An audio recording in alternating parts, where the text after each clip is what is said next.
शुक्ला साहब, स्वागत है आपका TV9 भारतवर्ष में। अगर इस भूकंप के बारे में बताया जाए कि अभी जो लेटेस्ट अपडेट हमें मिल रहा है 4.4 रिक्टर स्केल पर इसका आंका गया है भूकंप का पैमाना, क्या कुछ जानकारी और मिल रही है, कितना असर पड़ा है? ये 4.4 जैसा कि आप बता रही हैं, ये NTS national centre of technology ने जारी किया है। तो झज्जर के पास में है, जो झज्जर में है, इससे काफी लगता है काफी लोगों को फेल्ट हुआ है, क्योंकि 2-3-4 फोन आए। तो लेकिन वैसे तो ये देखिए, प्रिडिक्ट करना जैसे आप बता रहे हैं वार्निंग इशू होगी, ये होगी, वो तो फिर ऑफिशियली किया जाएगा।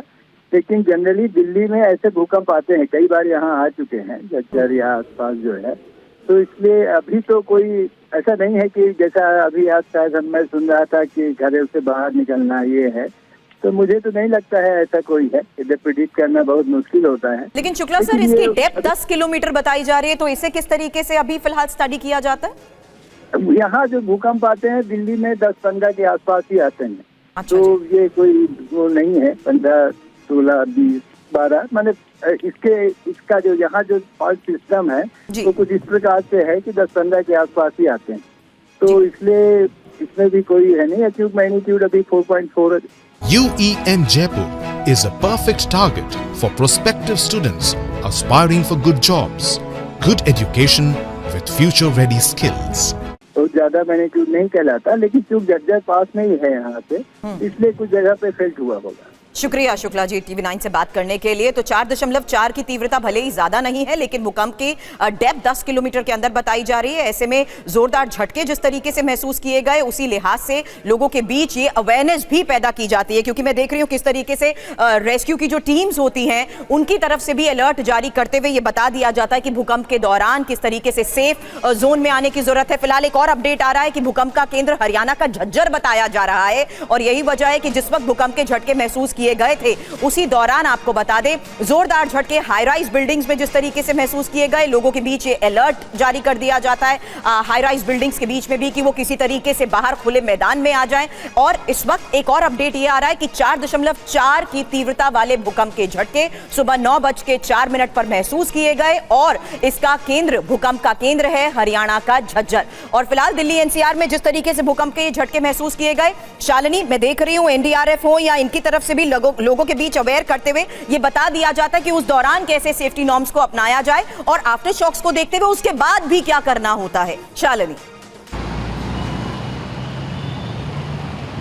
बिल्कुल, ये दुर्घटना का इंतज़ार करते रहने से बेहतर होता है कि आप सुरक्षित जगह पर रहें और पहले से अलर्ट रहें। इसीलिए जो भूकंप विज्ञान केंद्र जो है वो अलर्ट जारी करता है और लोगों के बीच में, ताकि समय से जो लोग हैं वो सही जगह पर पहुंच सकें और जो भूकंप के जो झटके हैं उसमें सुरक्षित रह सकें। इसलिए बार बार लोगों से कहा जाता है कि जब भी भूकंप के झटके आएँ तो ज़रूर सुरक्षित जगह पर चले जाएं। चूँकि झज्जर केंद्र होने की वजह से एपीसेंटर चूँकि बहुत पास था, ये मैं बार बार बोल रही हूँ, एपीसेंटर जब भी पास में होता तो उसके पास आसपास के जो इलाके हैं वहाँ सबसे ज़्यादा झटके महसूस किए जाते हैं। इसीलिए दिल्ली NCR के लोगों ने सबसे ज़्यादा झटके महसूस किए गए।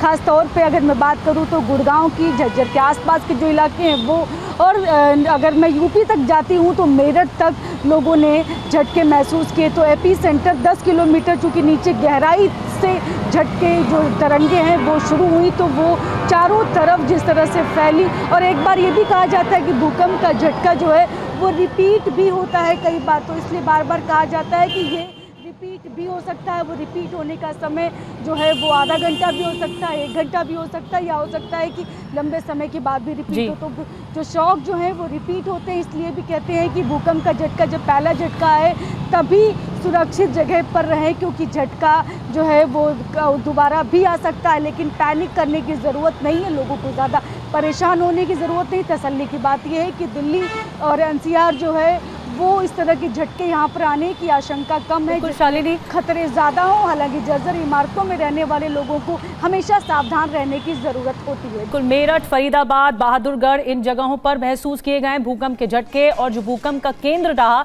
वो हरियाणा का झज्जर रहा, जो इस वक्त हमें अपडेट मिल रहा है 4.4 तीव्रता। एक एहतियात तो आ जाता है सामने, क्योंकि अलार्मिंग सिचुएशन है और दिल्ली सिस्मिक जोन 4 में आती है भूकंप के लिहाज से, इसीलिए और ज़्यादा एहतियात बरतने की ज़रूरत है। है।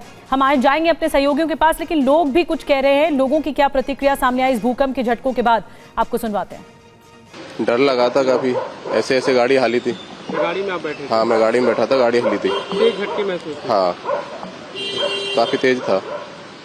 इसकी अचानक से पता लगती है, तो जो रोड पे हैं वो तो थोड़ा सेफ भी हैं, और जो मकानों में बिल्डिंगों में उनके लिए तो अनसेफ है। हल्का फुल्का डर लगा, बाकी अपनी सेफ्टी रखनी चाहिए। हाँ, खुले में जाते हैं, अभी तो कोई है नहीं, अब चला गया पूरा। तो लोगों में जरूर एक डर सामने आ गया है, लेकिन अलार्मिंग सिचुएशन है और 9:04 पर आया। ज्यादातर लोग दफ्तर के लिए निकल जाते हैं इस वक्त तक, तो लोग ट्रैवल ही कर रहे होंगे, लेकिन फिर भी लोगों को आवाजाही के समय भी महसूस हुआ है। झज्जर रहा केंद्र, इस खबर पर हम बने रहेंगे, आगे आपको अपडेट्स देंगे। फिलहाल जो हमारे सहयोगी बने थे, शालिनी, पीयूष, जितेंद्र, आप सभी का बहुत बहुत धन्यवाद। ये तस्वीरें और साथ में इंफॉर्मेशन देने के लिए भूकंप से जुड़ी हुई, शुक्रिया।